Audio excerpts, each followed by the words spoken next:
여러분 안녕하세요. 웹 프로그래밍 담당 교수 이용우입니다. 모두들 즐겁고 뜻깊은 시간 보내고 계신가요? 국내 소프트웨어 업계가 코로나19 이후 주목받는 디지털 전환 바람을 타고 기업 공개를 서두르고 있습니다. 기업 상장을 통해 확보한 자금을 바탕으로 한 단계 도약하는 계기를 마련하기 위한 준비 작업으로 여겨집니다. 최근 메타빌드, B2N, 크로센트 등 국내 주요 데이터나 클라우드 관련 기업이 상장을 준비 중에 있다고 합니다. 이러한 기업들 가운데 크로센트는 저하고도 인연이 있는 기업인데요. 제가 활동하는 학회에서 몇 년 전에 해당 기업으로부터 연구과제를 수주받게 되어 책임연구원으로 과제를 수행한 적이 있습니다. 관련 업계 관계자에 따르면 디지털 뉴딜 관련 데이터나 클라우드 기업 가운데 투자나 상장을 제안받는 곳이 늘어나고 있다고 합니다. 지난해부터 공공, 민간 등에서 디지털 전환이 활발한 움직임을 보이고 있는데요. 이러한 동향이 소프트웨어 기업에 대한 관심이 높아졌음을 시사하고 있는 것 같아 반가운 소식으로 들립니다. 앞으로 소프트웨어 전문 인재를 요구하는 기업들이 많이 늘어나서 여러분들께 더 희망찬 미래와 많은 도전의 기회가 주어지길 진심으로 기원합니다. 자, 그럼 지금부터 14주차 수업을 시작하도록 하겠습니다.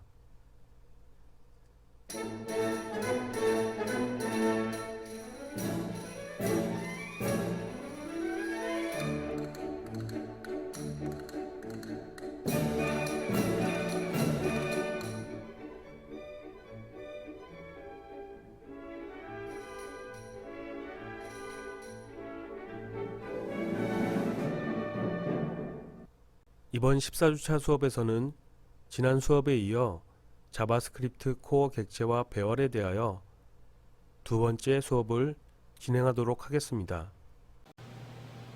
자, 이번에는 자바스크립트의 또 다른 코어 객체인 스트링 객체에 대해서 살펴보도록 하겠습니다. 스트링 객체는 객체 이름에서 알 수 있듯이 문자열을 다루는 객체입니다. 예를 들어서 문자열 hello를 저장하는 스트링 객체를 생성한다고 했을 때 아래에 있는 코드와 같이 new 연산자 다음에 프로토타입으로 스트링을 지정해주고 괄호 안에 객체의 초기 값으로 문자열 값을 지정해주면 됩니다. 이렇게 함으로써 문자열 hello를 저장하고 있는 문자열 객체 hello를 생성할 수가 있습니다. 스트링 객체를 생성하는 또 다른 방법으로는 아래와 같이 직접 문자열 리터럴 값을 할당해서 스트링 객체를 생성할 수도 있습니다. 결과적으로 두 개의 코드는 구문 형식만 다르고 각각의 헬로우 객체는 모두 문자열 헬로우를 저장하게 됩니다. 그리고 스트링 객체는 생성이 되면은 수정이 불가능하다라는 특성을 가지고 있습니다. 그래서 스트링 객체는 최초 초기 값으로 할당된 문자열 값을 유지하게 되고요. 만일 다른 문자열로 변경하고 싶으면 다른 문자열을 초기 값으로 지니고 있는 새로운 객체를 추가적으로 생성을 해 주어야 합니다.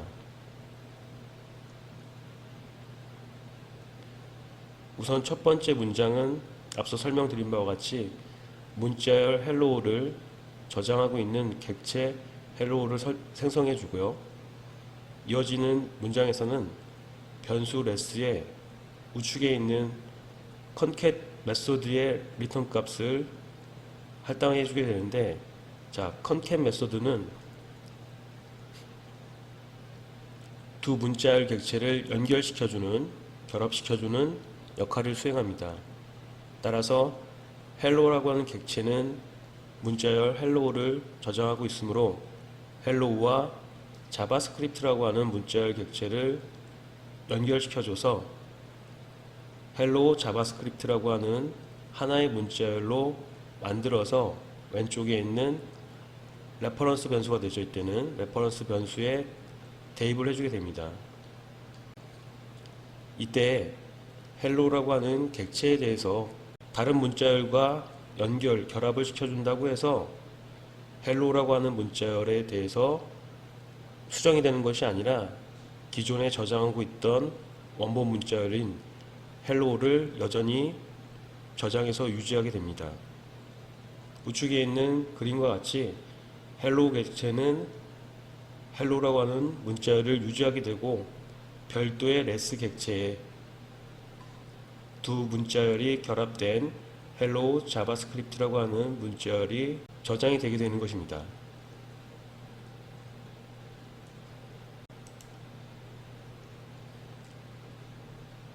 스트링 객체로부터 문자열의 길이, 즉 문자의 개수를 산출해 줄 때에는 앞서 다룬 바 있었던 랭스 프로퍼티를 이용해서 문자의 길이, 문자의 개수를 산출할 수가 있습니다. 이때에는 이 랭스라고 하는 프로퍼티가 읽기 전용 프로퍼티이므로 랭스의 값을 다른 값으로 변경을 할 수가 없습니다.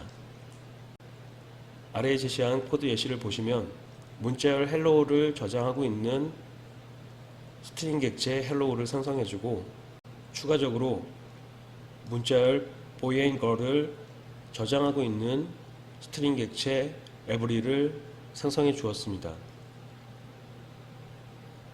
그 다음에 hello.length라고 해서 length 프로퍼티를 이용해서 hello가 저장하고 있는 문자열, 즉 hello의 문자열의 길이를 리턴 받아서 왼쪽에 있는 변수 m에 대입을 해주므로 문자열의 길이가 현재 5개죠. 문자의 개수가 5개니까 변수 m에는 5가 할당이 되고 변수 n에는 every라고 하는 스트링 객체에 대해서 그 문자열의 길이를 산출해서 할당을 해주므로 boy and girl에서 문자의 개수는 공백 문자까지 포함해서 총 12개가 되므로 12라는 값을 변수 n에 할당해 줍니다.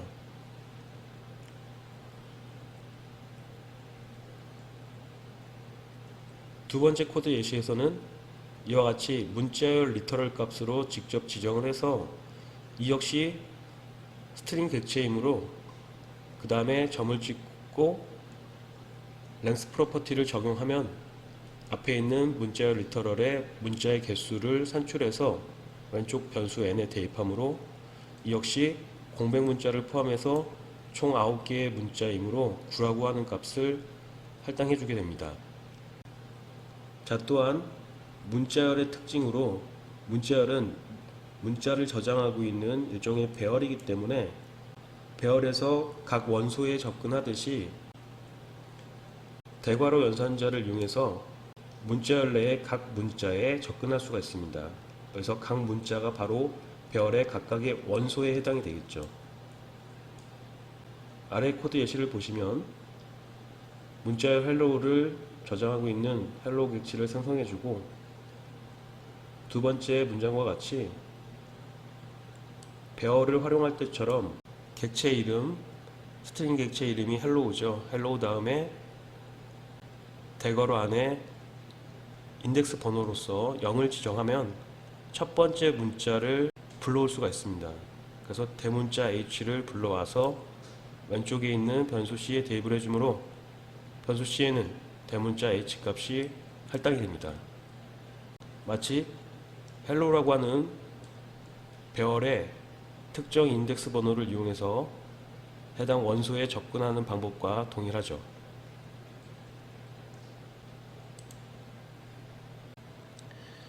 이번 실습 예제 7-7은 스트링 객체의 다양한 메소드를 활용해보는 예제입니다. 자바스크립트 코드의 첫 번째 문장을 보시면 문자열 boys and girls를 저장하고 있는 스트링 객체 A를 생성해주고 이어서 문자열 느낌표 2개를 저장하고 있는 스트링 객체 B를 생성해 주었습니다. 다시 한번 스트링 객체를 생성하는 방법은 이와 같이 2개의 방식이 있다라는 점을 숙지해 주시길 바랍니다. 그 다음으로 write 함수를 이용해서 a 콜론을 출력해주고 그리고 나서 이어서 실제 객체 A가 저장하고 있는 문자열 값 boys and girls를 출력해주고 줄바꿈 처리한 다음에 b 콜론을 출력한 후에 b가 저장하고 있는 문자열인 느낌표 2개를 출력을 해줍니다. 그리고 나서 줄바꿈 처리 후에 수평선을 그어주게 되겠죠. 계속해서 쭉 write 함수와 메소드를 활용해서 객체 A에 대한 특정 작업을 처리해 주었는데요. 이와 같이 a.character@이라고 읽고 character@ 메소드는 괄호 안에 있는 이 인덱스 번호에 해당되는 문자를 리턴해주는 역할을 수행합니다. 즉 0번 인덱스에 있는 문자는 대문자 b죠.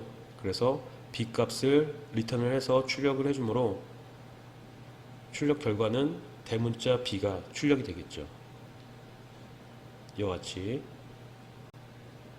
이어서 concat 메소드가 사용이 되는데요. concat 메소드는 앞서 설명드렸다시피 스트링 객체의 문자열을 연결시켜주는 역할을 수행합니다.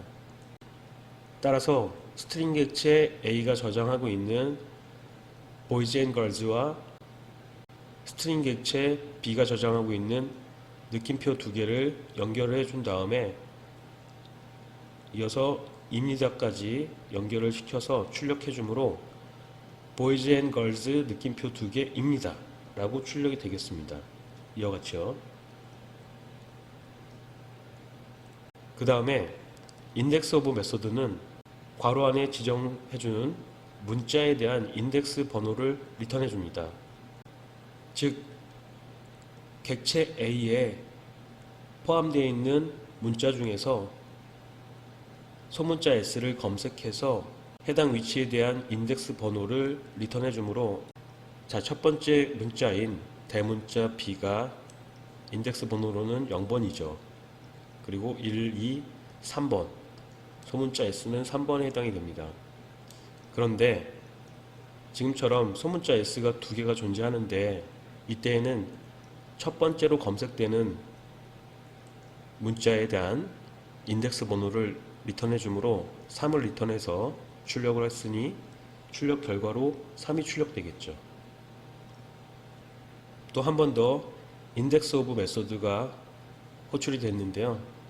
이번에는 대문자 A로 시작하는 AND에 대한 인덱스 번호를 확인해 보도록 했는데요. 그런데 객체 A에는 소문자 A로 시작하는 AND는 있으나 대문자 A로 시작하는 AND는 없어서 이렇게 검색이 안 될 때는 마이너스 1 값을 리턴해 준다라는 사실도 기억해 두시길 바랍니다.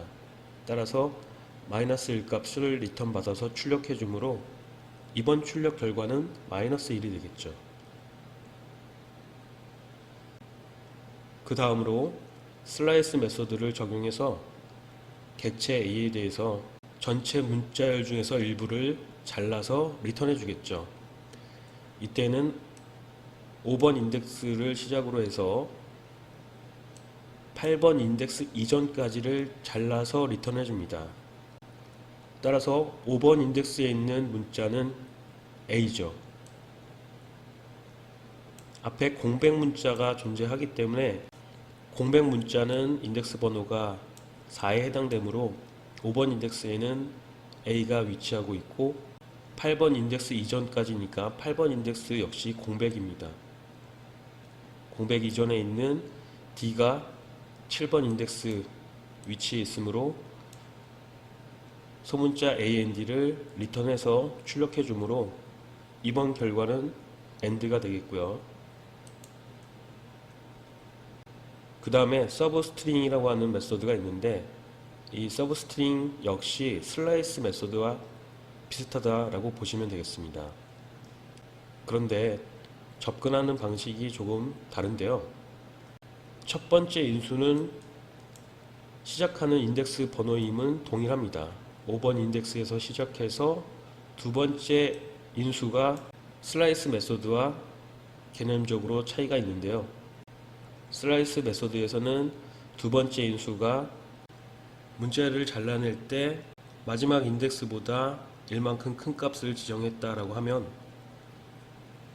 서브스트링 메소드에서 두 번째 인수는 5번 인덱스부터 시작해서 몇 개의 문자를 추출해낼지를 지정해주는 문자의 개수를 의미합니다.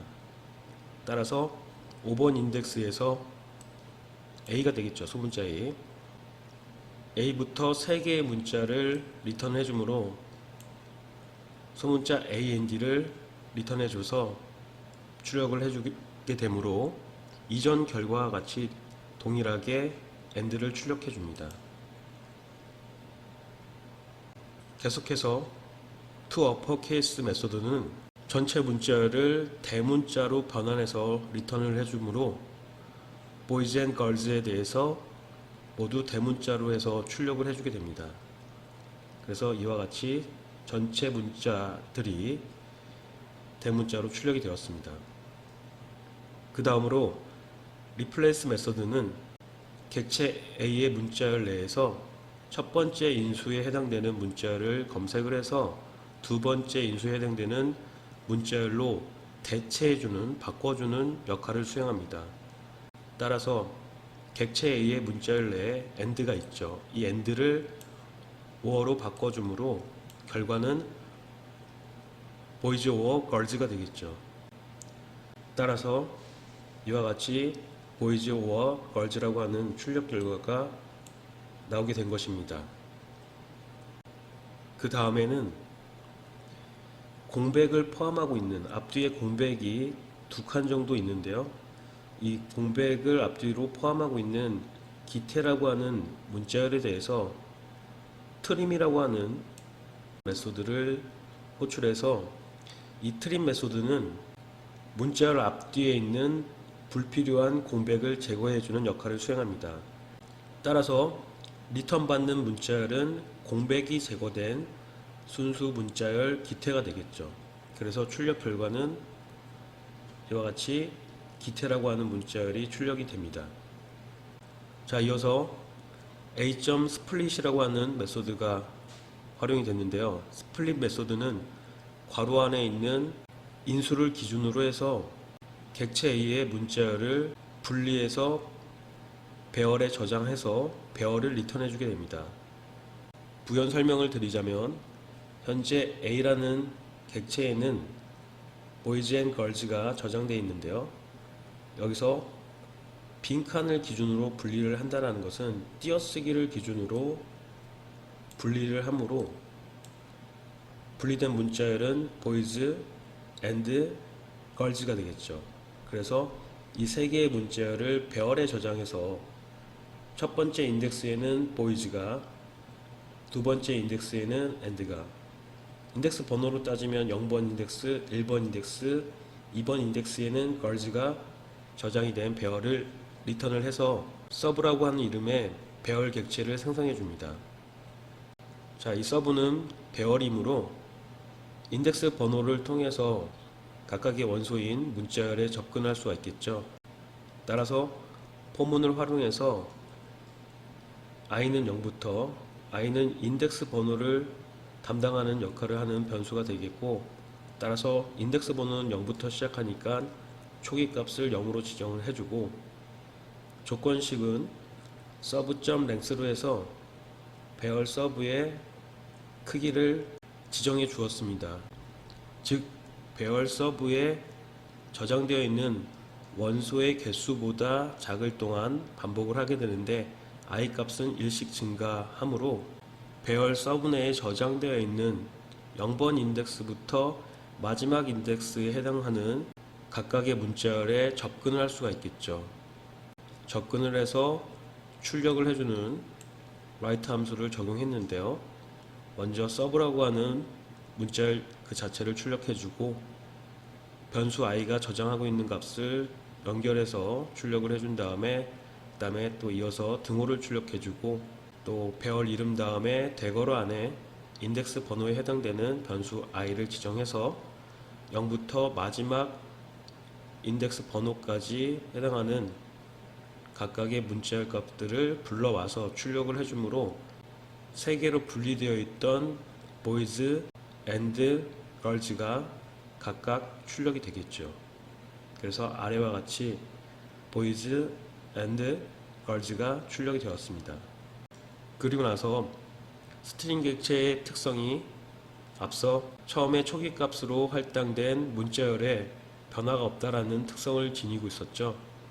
따라서 확인차 객체 A가 저장하고 있는 문자열과 객체 B가 저장하고 있는 문자열을 출력해 본 결과 처음 초기 값인 boys and girls와 느낌표 두 개가 출력되었음을 알 수가 있습니다.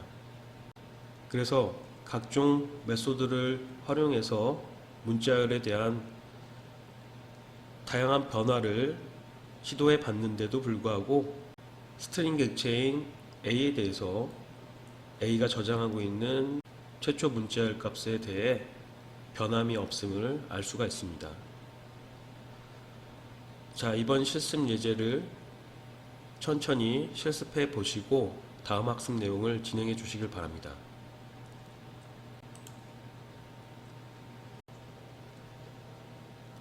자, 이번에 학습하게 될 객체도 자바스크립트의 코어 객체 중 하나인데요. 이 매스 객체는 수학에 사용되는 기능을 제공하는 객체입니다. 그런데 앞선 코어 객체와 달리 매스 객체는 뉴 연산자를 사용하지 않고 매스 객체를 생성할 수 있다라고 하는 특성을 가지고 있습니다. 따라서 아래에 제시한 코드 예시와 같이 뉴 연산자를 통해서 객체를 생성하지 않고 바로 메소드 호출을 통해서 객체를 활용할 수가 있습니다. 이때에는 점 앞에 프로토타입인 매스를 지정해주고 그 다음에 메소드, 원하는 메소드를 호출해서 수학적인 처리를 해줄 수가 있습니다. sqrt라고 하는 메소드는 괄호 안에 지정되어진 인수에 대한 제곱근을 리턴해주는 메소드입니다. 따라서 4의 제곱근은 2가 되겠죠. 그래서 이 값을 왼쪽 변수 sq에 할당해 주게 됩니다. 이어서 math.py라고 되어 있는데요. 여기서 py는 메소드가 아니고 math의 멤버인 프로퍼티입니다. 프로퍼티이기 때문에 값을 저장하고 있죠. 즉 원주율 값을 저장하고 있는 프로퍼티라고 보시면 되겠습니다. 그 다음에 곱하기 2 곱하기 2라고 되어 있죠. 반지름 곱하기 반지름 곱하기 3.14 기억나시죠? 즉 이 식은 반지름이 2인 원의 넓이를 구해주는 연산식이 되겠죠. 그래서 원의 면적을 산출해서 왼쪽에 있는 변수 에리어에 대입을 해주게 됩니다. 자, 그 다음에 재미있는 값 중에서 우리가 예측할 수 없는 랜덤 값이 있죠. 바로 랜덤 값을 생성해주는 방법도 바로 매스 객체를 활용해서 랜덤한 값을 생성해 줄 수가 있는데요. 그 중에서 랜덤 정수를 생성하는 방법에 대해서 설명드리겠습니다. 이때에는 처음부터 랜덤 정수를 생성할 수 있는 것이 아니기 때문에 일정한 절차를 거쳐야 합니다. 먼저 랜덤한 실수를 생성한 후에 이 실수 값으로부터 소수점 이하 숫자를 제거해서 정수화해주는 작업이 필요합니다. 이 일련의 작업을 위해서 랜덤 메소드와 플로우 메소드를 활용하게 되는데요. 랜덤 메소드 같은 경우에는 0 이상 1 미만의 랜덤 실수 값을 리턴해주는 메소드입니다. 자, 여기서 0은 포함되되 1은 포함하지 않는 1 미만의 범위임을 기억해 두시길 바랍니다. 즉 0부터 0.9999999 이러다 비둘기가 되겠어요. 까지의 범위임을 다시 한번 유념해 주시고요. 이렇게 해서 리턴 받은 랜덤한 실수 값은 사실 활용하기에는 애매하겠죠. 따라서 이 실수 값을 정수화하기 위해서 후속 작업으로 플로우 메소드를 활용해서 괄호 안에 지정되어진 랜덤한 실수 값을 정수화해 주도록 해주면은 결과적으로는 랜덤한 정수값을 얻어낼 수 있게 되는 것입니다. 자, 실제로 0부터 99 사이에 랜덤한 정수 10개를 생성해주는 코드 예시를 살펴보도록 하겠습니다. 자, 10개의 정수를 생성해 줘야 되기 때문에 반복문이 필요해서 포문이 사용이 됐고요. i는 0부터 반복할 때마다 1씩 증가하면서 10보다 작을 때까지 반복을 수행하니 총 10번 반복을 하게 되겠죠. 10번을 반복하는 동안 실제로 수행하는 코드는 랜덤 메소드를 이용해서 0부터 1 미만의 랜덤한 실수값을 하나 생성을 해서 거기에 100을 곱해 주었습니다. 자, 여기서 100을 왜 곱해 주었냐? 자, 이 코드에서 목적이 0부터 99 사이의 랜덤한 정수이기 때문에 범위를 확장하기 위해서 100을 곱해 주었습니다. 이렇게 100을 곱해 주면 결과적으로 0에서 1 미만의 범위가 0에서 100 미만의 범위로 확장이 되겠죠.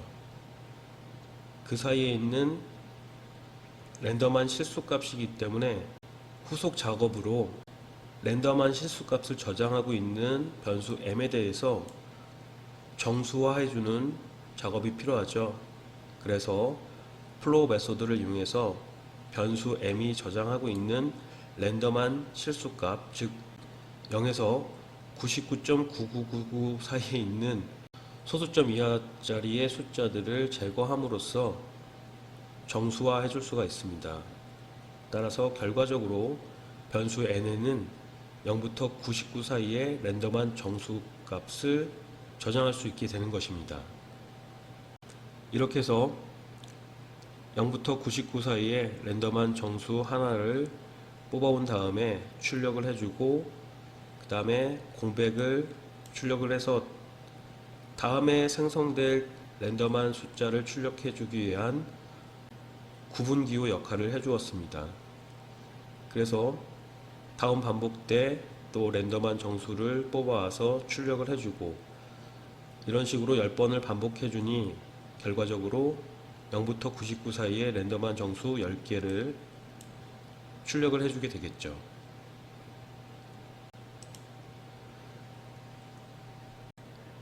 이번 프로그래밍 실습 예제는 매스 객체를 활용한 구구단 퀴즈 프로그램입니다. 여러분들도 잘 알고 있는 구구단을 외자 게임처럼 컴퓨터가 랜덤하게 만들어낸 구구단 문제를 사용자가 정답을 맞히는 프로그램입니다. 따라서 랜덤한 정수를 생성해 줘야 되기 때문에 매스 객체를 활용해 줘야 되겠죠. 자, 헤드택 내부에 자바스크립트 코드가 작성이 되어 있는데요.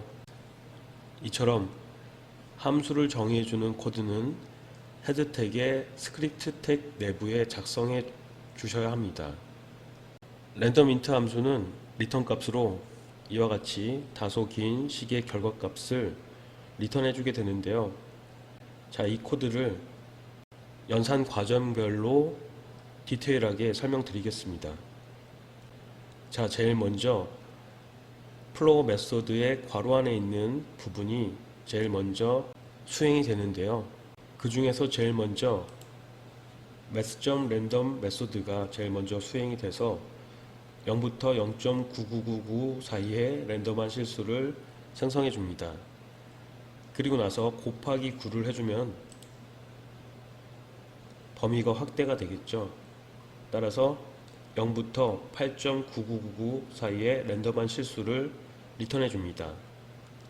그런데 구구단에서는 정수값이 필요하므로 앞에 있는 플로우 메소드에 의해서 자, 이와 같이 플로우 메소드에 의해서 이 값이 0부터 8 사이의 랜덤한 정수로 바뀌어서 정수화가 되겠죠. 그런데 구구단은 1부터 9 사이에 정수값을 필요로 하므로 0에서 8 사이 뭔가 부족하죠. 그래서 마지막에 있는 플러스 2를 해준 거예요.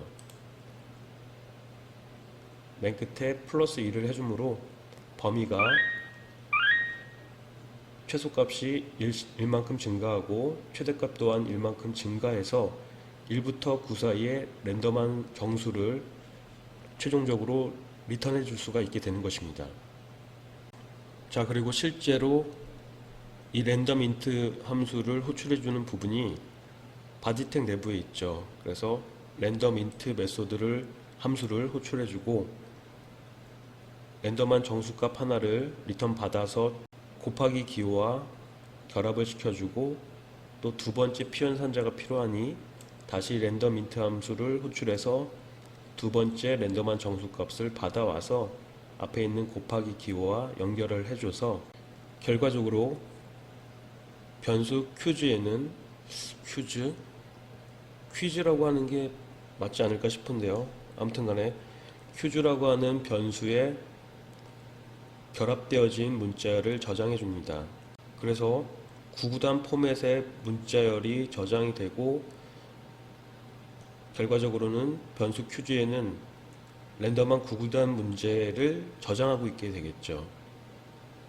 그리고 나서 실제로 문제를 화면에 출력해 주고자 프롬프트 함수를 이용해서 구구단 문제를 저장하고 있는 변수 퀴즈의 값을 출력해 주고 값은 얼마입니까? 라고 하는 문자를 결합해서 프롬프트 다이얼로그 박스 내에 메시지로 출력을 해줬습니다.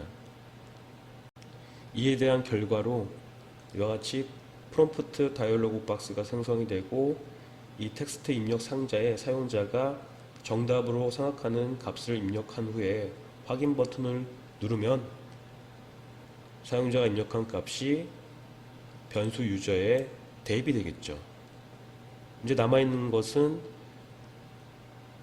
사용자가 입력한 문자 값이 정답과 일치하는지 if문을 이용해서 판별해 주면 되겠죠. 자, 이어지는 코드를 보시면은 앞서 말씀드린 바와 같이 if문이 활용이 됐습니다. 추가적으로 else도 보이시죠? if의 조건식을 보시면은 사용자가 입력한 값을 저장하고 있는 유저 값이 널과 같은 경우에는 이때에는 사용자가 취소 버튼을 클릭했거나 다이얼로그 박스를 닫은 경우가 되겠죠. 이러한 경우에 어울리는 처리로서 write 함수를 이용해서 구단 연습을 종료합니다 라고 출력을 해주고요. 그렇지 않은 경우라면 사용자가 어떤 특정 값을 입력한 경우가 되겠죠. 이때에는 정답 여부를 판별해주면 되겠습니다. 우선 정답을 저장하고 있는 변수로서 ans라고 하는 변수를 하나 선언을 해주고 변수 ans에 저장되는 값으로는 앞서 학습한 바가 있는 eval 함수를 이용해서 퀴즈 있죠. 퀴즈에는 구구단 문제가 저장되어 있었습니다. 그 구구단 문제는 수식이었잖아요. 수식인 문자열이었는데 이 수식인 문자열을 eval 함수를 이용해서 수식의 결과를 리턴 받을 수가 있기 때문에 구구단 정답으로 저장해 줄 수가 있고 결국은 변수 ans에는 컴퓨터가 랜덤하게 출제한 구구단 문제에 대한 정답을 저장할 수가 있게 되는 것입니다. 자, 이 이후에는 ans에 저장되어 있는 값, 즉 정답 값과 사용자가 입력한 문자열 값 서로 일치하는지를 비교를 해서 일치하면은 정답이겠죠. 그래서 정답을 출력해주고 그렇지 않은 경우에는 오답인 경우가 되므로 아니오를 출력해줍니다. 뭐 아니오보다는 오답이라고 해도 무방할 것 같습니다. 그 다음에 다시 한번 write 함수를 이용해서 퀴즈에 저장되어 있는 값, 즉 랜덤한 구구단 문제를 출력해주고 그 다음에 등호 다음에 스트롱 태그가 적용되어 있으니 다음에 출력될 내용은 진하게 출력이 되겠죠. 즉 ans에 저장되어 있는 정답 값이 강조해서 진하게 출력이 됩니다. 결과적으로 컴퓨터가 낸 문제와 정답을 화면에 출력을 해주게 되겠고요. 이를 통해서 사용자는 구단의 정답을 확인해 볼 수가 있습니다. 지금부터 이번 실습 예제를 프로그래밍 해보신 후에 잠시나마 구구단 퀴즈 게임을 즐기는 시간을 가져보시길 바랍니다.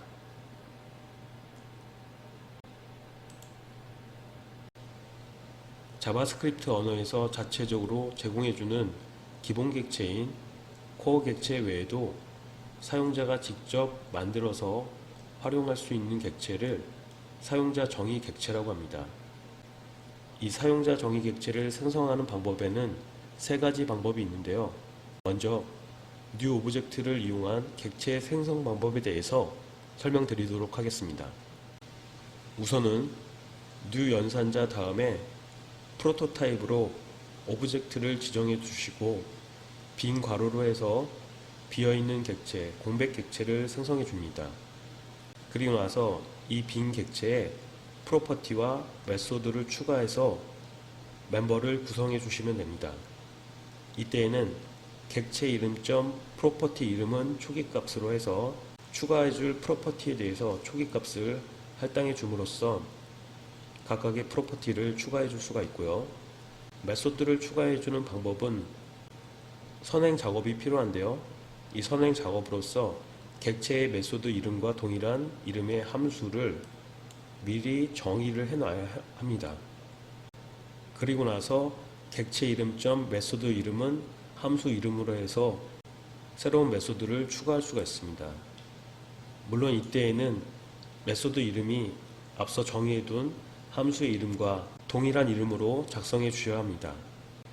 아래에 제시한 객체 생성 코드 예시를 보시면 new 오브젝트로 해서 빈 괄호로 했죠. 비어있는 객체를 생성해서 객체의 이름을 어카운트로 지정해 줍니다.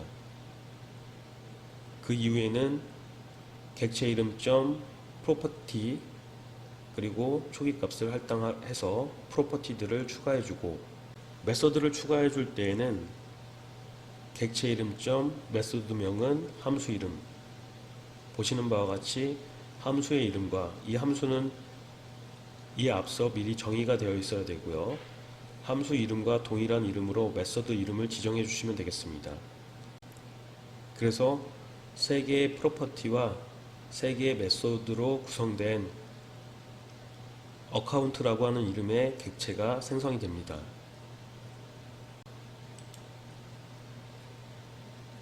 사용자 정의 객체를 생성해주는 두 번째 방법으로는 리터럴 포기법을 이용한 객체 생성 방법이 있는데요. 이때에는 중괄호 안에 객체의 프로퍼티와 메소드, 즉 멤버를 추가해서 작성해 주시면 됩니다. 이때 프로퍼티를 추가해 줄 때는 프로퍼티 이름과 그 초기값 사이에 콜론을 삽입해서 작성해 주시고요. 마찬가지로 메소드 같은 경우에도 메소드 이름과 메소드 정의 코드 사이에 콜론을 두어서 작성해 주시면 되겠습니다. 자, 여러분들의 이해를 돕기 위해서 코드 예시를 통해 부연 설명 드리도록 하겠습니다. 자, 이와 같이 객체 이름은 어카운트가 되겠고요. 등호 다음에 대면 단어죠. 중괄호 안에 객체의 프로퍼티와 메소드를 추가해주는 부분이 나와 있죠. 먼저 프로퍼티에 대해서는 프로퍼티 이름 그리고 콜론이 중간에 삽입이 되고 해당 프로퍼티에 대입이 되는 초기값을 지정해 줍니다. 마찬가지로 코드에 대해서도 코드라는 프로퍼티에 대해서 초기값이 111이 되고 밸런스라고 하는 프로퍼티에 대해서도 초기값이 35,000으로 할당이 됩니다. 그 다음으로 메소드를 추가해주는 코드를 보시면은 이 역시 메소드 이름 다음에 콜론이 오는 것을 알 수가 있고요. 그 다음엔 실제 이 메소드에 대한 정의가 되어 있는 코드를 작성해 주시면 됩니다. 이때에는 함수의 이름으로서 펑션을 지정해 주고 괄호 안에 인수를 작성합니다. 현재는 인수가 없는 함수를 정의해 둔 것이죠. 함수 블록 내에는 리턴 값으로 dis.balance라고 되어 있는데 이 dis는 현재 객체인 어카운트를 뜻합니다. 따라서 어카운트 객체가 지니고 있는 밸런스라고 하는 프로퍼티에 접근을 해서 그 값을 불러올 수가 있게 되겠죠. 지금 현재는 35,000이 할당되어 있으므로 35,000이라는 값을 불러와서 리턴을 해주게 되겠습니다. 그 다음으로는 디파짓이라고 하는 이름의 메소드가 추가가 되어 있는데요. 이때도 역시 메소드를 정의해주는 코드에서 함수의 이름은 펑션이라고 지정을 해주시고 괄호 안에 매개 변수를 작성해 주시면 됩니다. 이번에는 매개 변수가 하나가 존재하죠. 원이라고 하는 이름의 매개 변수가 존재하므로 뒷받이 메소드를 호출할 때 인수값 하나를 전달해서 머니에 대입을 해주겠죠. 그리고 나서 이 메소드가 처리해주는 내용은 dis.balance에다가 머니 값을 더해서 다시 어카운트의 프로퍼티인 밸런스에 덧셈 결과값을 대입해 주므로 결과적으로 밸런스에 저장되는 값은 35,000 플러스 머니 값의 결과값이 저장이 되겠죠. 머니만큼 증가한 값이 저장이 된다라는 거예요. 자, 그 이후의 코드에 대해서는 이후의 프로그래밍 실습 예제에서 동일한 코드가 등장하므로 프로그래밍 실습 예제를 설명할 때 자세히 설명해 드리도록 하겠습니다. 자, 그리고 여기서 여러분들께서 한 가지 유의해 주셔야 될 부분이 있는데요. 맨 아래에 중괄호 다음에 이와 같이 세미콜론이 보이시죠? 네. 자, 이 전체의 코드가 사실은 하나의 문장이기 때문에 그 끝에 세미콜론을 붙여 주었으므로 이 점 유의해서 세미콜론을 꼭 작성해 주시길 바랍니다.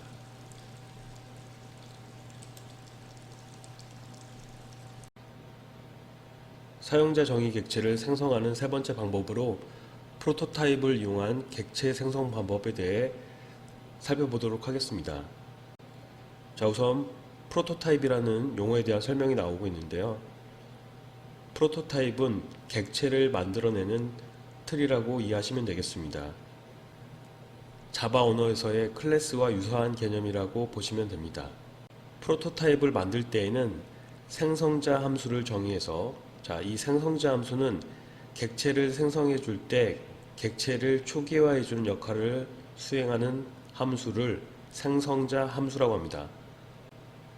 이렇게 생성자 함수를 정의해서 프로토타입을 만든 다음에 뉴 연산자를 이용해서 객체를 생성할 수가 있습니다. 프로토타입을 이용한 객체 생성 코드 예시를 보시면 먼저 생성자 함수를 정의하기 위해서 펑션이라고 하는 키워드를 작성하고 생성자의 이름으로서 생성자의 이름은 참고로 프로토타입 이름과 동일하게 작성해 주시면 됩니다. 따라서 이 프로토타입의 이름은 스튜던트가 되겠죠. 그리고 괄호 안에 매개 변수 두 개를 지정해 주었습니다. 생성자 함수 블록 내부에는 이와 같이 프로퍼티와 메소드가 작성이 되어 있습니다. 프로퍼티를 작성할 때에는 앞에 this라고 하는 키워드를 붙여주시고 점 다음에 프로퍼티의 이름과 대입 연산자 다음에 초기 값을 지정해 주시면 됩니다. 따라서 프로퍼티 유니브에는 초기 값이 한국대학이라고 하는 문자열로 지정이 되어 있고요.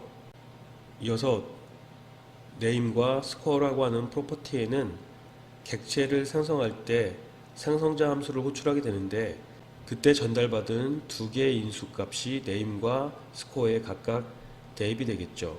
그 값을 스튜던트 객체의 네임 프로퍼티에 할당을 해주고 마찬가지로 스코어에 할당을 해서 객체를 초기화해 줄 수가 있습니다. 이어서 메소드를 작성해 주는 부분을 보시면 메소드 이름 다음에 물론 앞에 this를 붙여주시고요.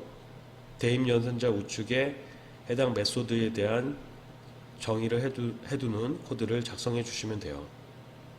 자, 이렇게 해서 스튜던트라고 하는 프로토타입이 구현이 되면 그 이후부터는 객체를 생성해서 활용할 수가 있게 되는데 객체를 생성할 때는 역시 뉴 연산자 다음에 해당 객체의 프로토타입 이름을 명시해 준 다음에 괄호 안에 생성자를 호출할 때 전달해 줄 인수값을 작성해 주시면 됩니다. 이 각각의 인수값은 네임과 스코어에 전달이 되겠죠. 즉 네임에는 황기태가, 스코어에는 75가 전달이 되고, 이 매개 변수 두 개가 각각 네임 프로퍼티와 스코어 프로퍼티에 대입이 돼서 기태라고 하는 이름의 객체가 생성이 될 때 객체를 초기화해 주게 됩니다. 물론 유니브라고 하는 프로퍼티에 대해서도 한국대학이라고 하는 문자열 값으로 할당이 되고요. 그러면서 기태라고 하는 객체는 getGrade라고 하는 메소드를 호출해서 사용할 수가 있게 됩니다. 마찬가지로 또 다른 객체인 제문이라고 하는 객체가 생성될 때에는 이제문과 93이라는 값을 매개변수 네임과 스코어에 전달을 해서 이번에는 유니브의 초기값이 한국대학이면서 네임 프로퍼티와 스코어 프로퍼티 값이 각각 이제문과 93으로 해서 객체가 초기화가 되겠죠. 물론 제문이라고 하는 객체도 getGrade라고 하는 메소드를 호출해서 사용할 수가 있습니다.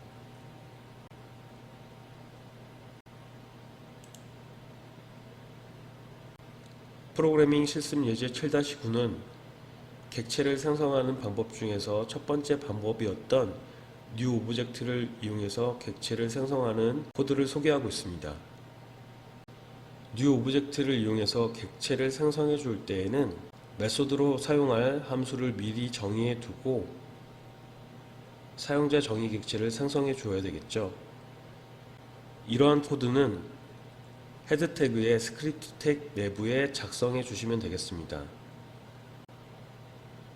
먼저 객체 메소드로 사용할 함수로 inquiry와 deposit, withdraw라고 하는 세 개의 함수가 정의가 되어 있죠. 자, inquiry와 deposit 함수에 대해서는 앞서 코드 예시에서 설명을 드렸고, withdraw라고 하는 함수에 대해서는 매개 변수로 money를 가지고 있으며 함수 블록 내부에서는 어떠한 처리를 해주는지 살펴보도록 하겠습니다. this.balance, this는 생성된 객체를 지칭하게 되겠고요. 그 해당 객체의 balance라고 하는 프로퍼티 값을 인수로부터 전달받은 money 값만큼 차감시켜서 다시 balance에 대입해 주도록 했습니다. 그래서 예금을 인출했을 때 인출된 금액만큼 차감이 되도록 하고 밸런스에는 잔액이 남도록 해주는 거예요.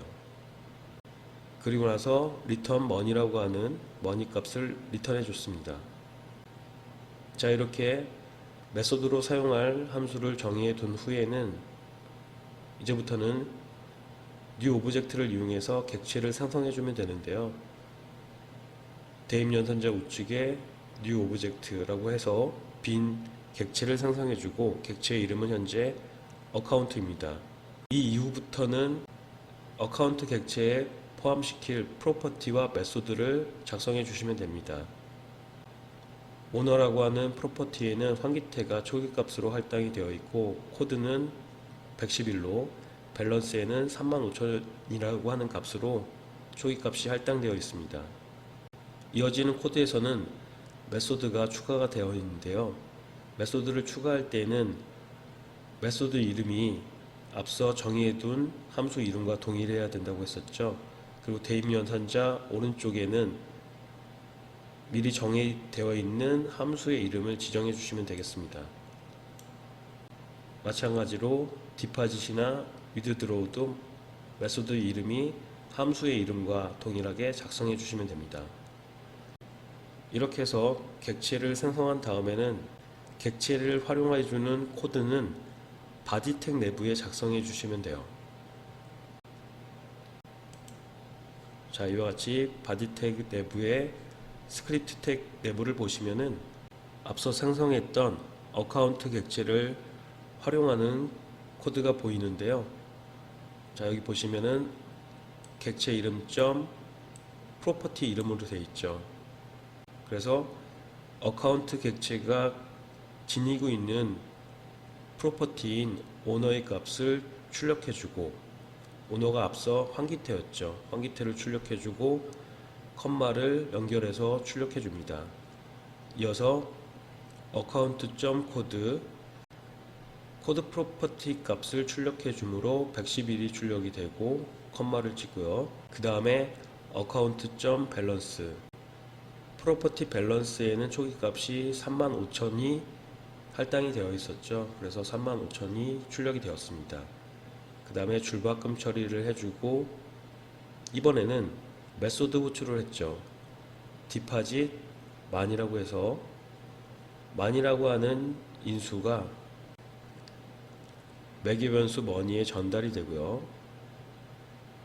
그 이후에는 밸런스 값을 머니 값만큼 차감을 해서 다시 밸런스에 대입해 주므로 결과적으로 밸런스는 밸런스 마이너스 머니가 되겠죠.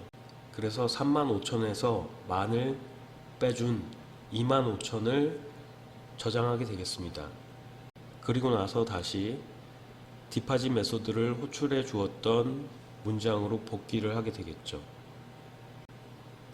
일단 밸런스의 값이 25,000으로 변경되어 있음을 기억해 두시길 바라고요. 이어서 write 함수를 이용해서 만원 저금 후 잔액은이라고 출력해 주고 그리고 이어서 account.inquiry inquiry 메소드를 호출해 줍니다. inquiry 메소드는 리턴 값으로 현재 객체인 account의 밸런스 프로퍼티 값을 리턴해 주므로 앞서 기억해 두시라고 했었던 25,000을 리턴해 줍니다. 그래서 25,000을 출력해 줘야 되는데 35,000이 출력됐죠. 제가 앞서 코드를 잘못 본 것 같은데요. 마이너스가 아니고 플러스라고 되어 있으니 머니 값만큼 증가가 돼서 밸런스의 초기 값이 45,000이었는데 머니 값만큼 즉 만만큼 플러스가 됐으니 45,000이 되므로 인콰이어리 메소드 호출에 의해서 리턴 값으로 밸런스 값을 반환시켜 주므로 45,000을 리턴을 해주게 되고 그래서 출력 결과로 45,000이 출력된 것입니다. 그 다음에 account.withdraw 메소드를 호출할 때 인수값으로 5,000을 지정했기 때문에 5,000이라는 값이 withdraw 메소드의 매개 변수 머니에 전달이 돼서 5,000이 대입이 되겠죠.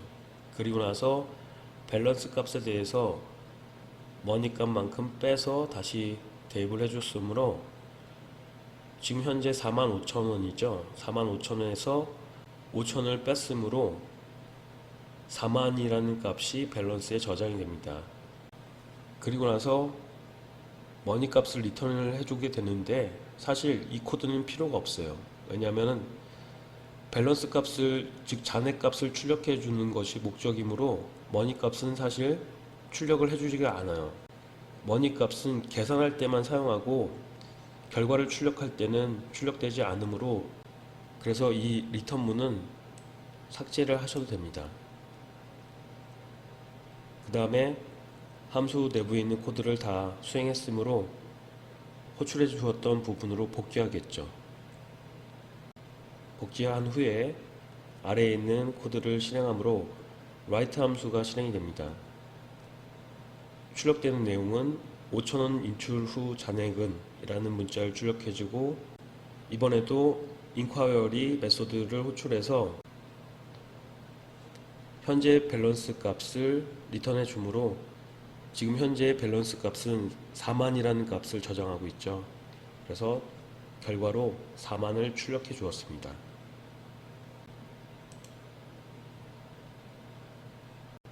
실습 예제 7-10은 리터럴 표기법을 이용하여 객체를 생성하는 코드를 다루고 있습니다.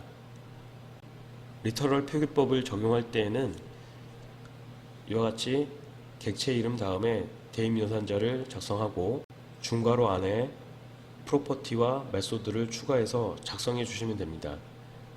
이때에는 키워드 바로 시작해서 중괄호가 닫히는 부분까지가 하나의 문장이므로 맨 끝에 이와 같이 세미콜론을 붙여주셔야 합니다.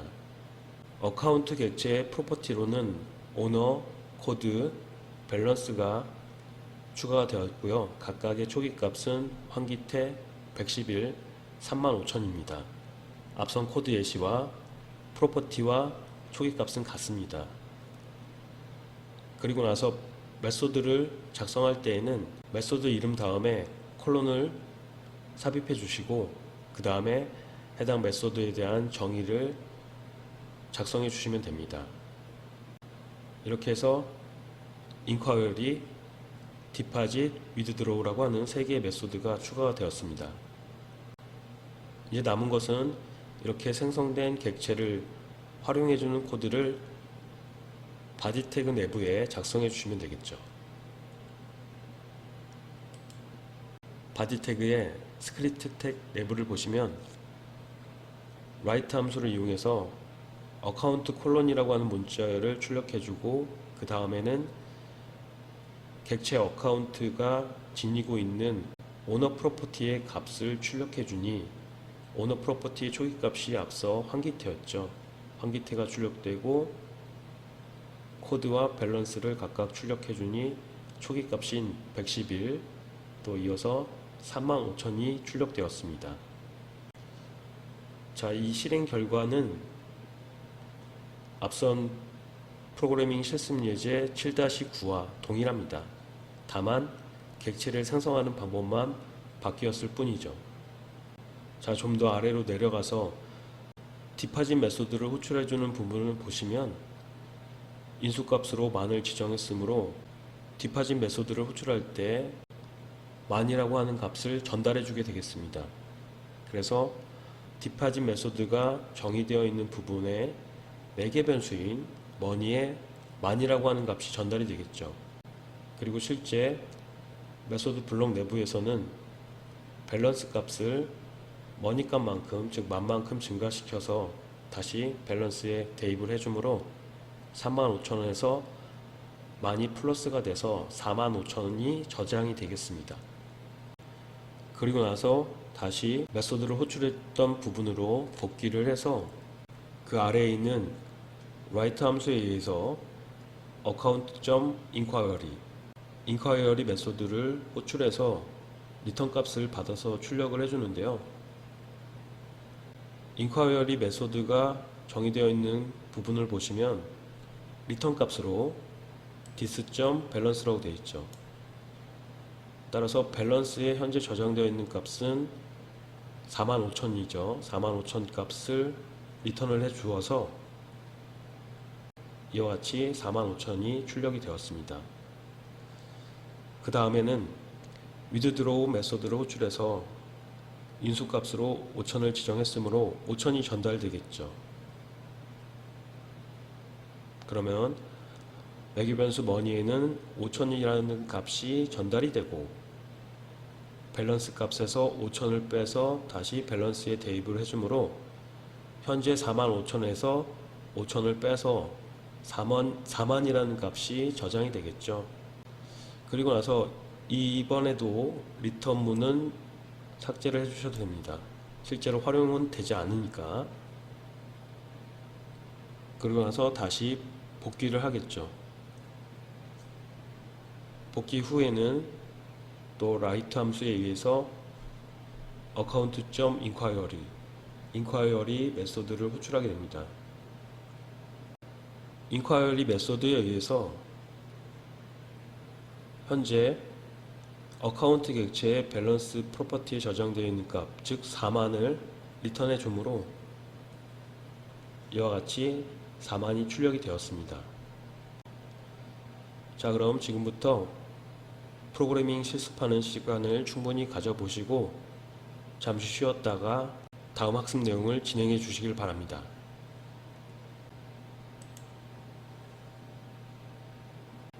프로그래밍 실습 예제 7-11은 객체를 생성하는 세 번째 방법으로 프로토타입을 이용해서 객체를 생성하는 코드를 제시해주고 있습니다. 자, 먼저 프로토타입을 만들기 위해서는 생성자 함수를 정의해 주어야 되는데요. 이렇게 생성자 함수를 정의해 주는 부분이 있고, 생성자 함수의 이름은 프로토타입의 이름과 동일하게 작성해 주시면 됩니다. 생성자 함수의 매개 변수로는 오너, 코드, 밸런스 3개의 매개 변수를 가지고 있으며, 함수 정의 블록 내부에는 먼저 프로퍼티 3가지의 프로퍼티를 작성해 주시고 이어서 메소드를 작성해 주시면 됩니다. 자, 이와 같이 앞서 객체를 생성해 주는 2가지 방법에 비해 코드의 가독성이 다소 높다는 장점이 있습니다. 자, 그리고 이번 코드에서도 리턴문은 필요 없으므로 이와 같이 삭제해 주셔도 무방합니다. 자, 이렇게 해서 프로토타입을 만들어 두면 이 프로토타입을 이용해서 객체를 생성해 줄 수가 있습니다. 객체를 생성해 주는 코드는 바디 택 내부에 작성해 주시면 되는데요. 이와 같이 뉴 연산자를 이용해서 그 다음에 프로토타입을 작성해 주시고, 즉 생성자 함수를 호출해 주는 부분을 작성해 주시고, 매개 변수에 전달해 줄 값으로 환기태 111 35,000을 전달해 줍니다. 이를 통해서 어카운트라고 하는 이름의 객체가 생성이 되고 초기화가 됩니다. 그 이후에는 생성된 객체를 활용할 수가 있겠죠. 이와 같이 각각의 프로퍼티에 접근을 해서 해당 프로퍼티가 가지고 있는 값을 불러와서 출력을 해주는 내용으로 되어 있고요. 그 다음에는 메소드 호출을 통해서 활용해주는 코드가 등장하고 있습니다. 디파짓 메소드를 호출할 때 인수값으로 만을 전달해서 매개 변수 머니에 만을 대입해 줍니다. 그리고 나서 블록 내부에 있는 코드에 의해서 밸런스의 머니 값, 즉 만을 더해서 다시 할당해 줍니다. 따라서 프로퍼티 밸런스에는 45,000이 대입이 되겠죠. 그리고 나서 다시 복귀를 해서 그 이후에 있는 write 함수를 실행하므로 여기서 account.inquiry 메소드를 호출합니다. inquiry 메소드에서는 this.balance 밸런스 프로퍼티에 저장되어 있는 값, 즉 45,000을 리턴해 주므로 이와 같이 45,000을 출력해 주게 됩니다. 이어지는 코드에서는 withdraw 메소드를 호출할 때 5,000을 전달해 주고 매개 변수 머니에 5,000을 대입해 주어서 밸런스에 저장된 값에서 5,000을 빼서 다시 밸런스에 대입해 주므로 4만 값이 저장이 되겠죠. 그리고 나서 다시 호출해 주었던 부분으로 복귀를 해서 그 다음에 있는 write 함수에 의해서 account.inquiry 메소드를 호출하므로 리턴 값으로 프로퍼티 밸런스에 저장되어 있는 값, 즉 4만을 리턴해 줍니다. 그래서 마지막 출력 결과와 같이 45,000이 출력된 것을 확인해 볼 수가 있습니다. 자, 이번 프로그래밍 실습을 끝으로 이번 수업에 대한 학습 내용을 총정리해 보시길 바랍니다. 이번 14주차 수업을 끝으로 우리 수업이 최종 목적지에 안착하였습니다. 그동안 정신없이 앞만 보고 달렸더니 개강한 지가 얼마 되지 않은 것 같은데 어느새 우리 수업도 최종 마무리하는 시간이 되었네요. 비록 여러분들과 대면하지는 못했으나 그동안 정이 많이 들었는데 이렇게 마지막으로 인사를 드리게 되어 아쉬움이 남습니다. 앞으로 더 깊이 있는 사고와 더 멀리 내다볼 줄 아는 통찰력, 그리고 바른 이성을 갖춘 미래를 선도하는 여러분들이 되길 희망하고 응원하겠습니다. 아무쪼록 모두들 건강하게 잘 지내고 행복하세요. 감사합니다.